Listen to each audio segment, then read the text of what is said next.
Welcome sa Dries TV. Kung interesado ka sa ganitong news, huwag kalimutang isubscribe ang ating YouTube channel. Maraming salamat!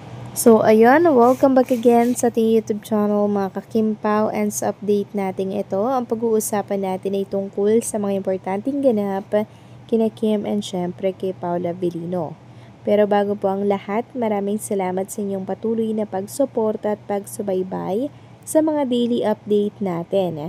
Kaya naman bilang pasasalamat, narito po ang mga napili kong komento patungkol yan sa naging previous update. Unang komento mula po ito kay Ginang Norma Cole. Sabi niya dito, "Dries, good evening. Salamat sa mga ayuda na bigay mo sa amin. Bahala ang mga bashers. Basta mahal na mahal ko sila ng sobra. Sila ang couple na proud ako. Excited na ako sa kanilang teleserye na The Alibi. Kim and Paolo, stay stronger together. Take care and love you always. God bless us always." Maraming salamat po sa komento, Ginang Norma Cole. You're welcome po, and masaya din po ako na naibabahagi sa inyo itong mga ganap kina Kim and syempre kay Paolo Avellino. Gusto ko ring maging makita pong masaya po ang lahat.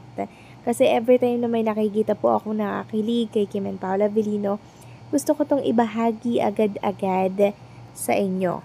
About naman sa teleserye po ni Kim and Paula Avellino, mga kakimpaw, sobrang excited na din po akong mapanood ang The Alibi. At alam ko, maging ang lahat ng listeners natin, naka-subscribe na po sila sa Prime Video PH. At sa iba pa dyan, sana po makapag-subscribe kayo.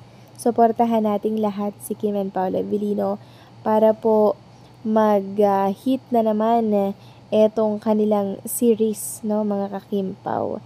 Dito po yan sa ating bansa at maging sa labas po ng ating bansa. For sure, kikita na naman po ng napakalaki itong series ni Kim and Paula Avellino sa Prime Video PH. Lagi tayong mayaabangan. Sana nga po mag-November 7 na, dahil hindi rin po ako makapag-antay sa mga mapapanood ko, sa mga masasaksihan ko at malalaman ko po dito sa storya ng The Alibi. So yun yung dapat nating abangan. Maraming salamat po sa komento, Ginang Norma Cole. God bless po sa inyo and mag-iingat kayo palagi. Samantalang next comment naman, mula po ito kay Jairus Kitchen. Sabi niya, feel ko may shooting sila sa Canada na part sa The Alibi. Kasi may dala si Kuya Paolo na camera at yung kasamahan nila sa picture, mga crew yan ng The Alibi. Siguro may scene sila na kinunan sa Canada. Sana nga totoo yung title mo kasi daming nag-antay ng real proposal. So yes, tama ka dyan, Jairus Kitchen. Merong part na kinunan dito sa Vancouver, Canada.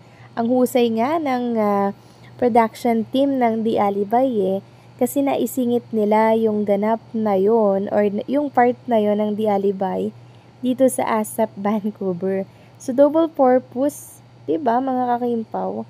Nagkaroon pa sila ng eksena doon sa Vancouver, Canada. Sa tulong yan, syempre, ng ASAP Vancouver. Kaya tataba talaga ng utak. At yes, tama ka dyan. May proposal na magaganap dito kay Vincent and kay Stella Marie sa Vancouver. Meaning, may happy ending mga kakimpaw dito po sa The Alibi. Nako, excited na naman ako sa pwede kong makita at mapanood dito po sa The Alibi. Kaya hopefully, nakapag-subscribe ng lahat sa Prime Video PH. And hopefully nga ay maging totoo na mga kakimpaw ang proposal na yan na minimithi po ng lahat. So maraming salamat sa komento, Jairus Kitchen, God bless and mabuhay ka. So ito na nga, pag-usapan na natin mga kakimpaw ang mga topic na nakalap natin sa gabing ito.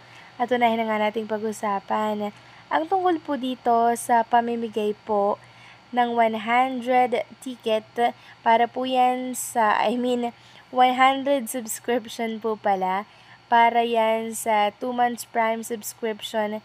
Dito po yan sa Prime Video, okay? So, ang dami, 100 winners po ito ng 2 months. Sana all, no? Sabi nga po dito ng account na Kimi, congratulations to our lucky 100 winners of the 2 months Prime subscription giveaway. This was made possible through the generosity of our amazing donors. You know who you are. Some of you even choose to stay anonymous, but we're deeply grateful for your kindness. A huge shout out to Team Kimpaw USA and Canada who matched our initial 50 winners with another 50 at the very last minute. Because of you, you were able to draw a total of 100 winners. Special shout out to all moderator who made this possible. Paul, ayan, nakatagpo lahat. Nakakatuwa lang mga kakimpaw, no? Dahil talaga naman po may mga donor na talagang napaka-generous para mag-share ng 2 months Prime subscription para po dito sa Prime Video PH. Biruin yun, 100 katao, tapos tagto 2 months po yung subscription nila. 2 months silang mapapanood ng libre yung series po na The Alibay.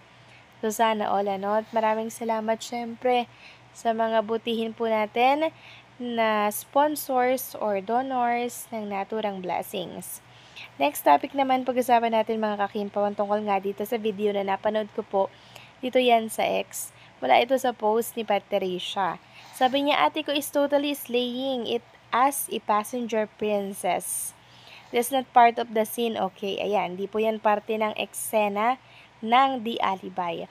So, nakita nga natin dito na si Kim Chiu po ay nakasakay sa car na yan na maliit. Tapos, ang driver po, si Paula Avellino. Tapos, si Chinita Princess.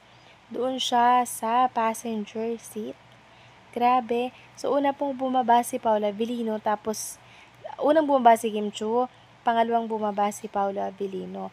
So, parang ayaw nilang maglakad. Kaya, ayan, mga kimpo. Siguro napagod daw pong maglakad. Kaya ayan, nag-hire na lang sila ng kotse, mga kakimpo na maliit na tama lang talaga para sa kanilang dalawa. Pang kanilang dalawa lang yan, mga kakimpaw. So, ang sweet, di ba, mga kakimpaw? Hindi po ito eksena ng, kasama sa eksena ng The Alibay, ha?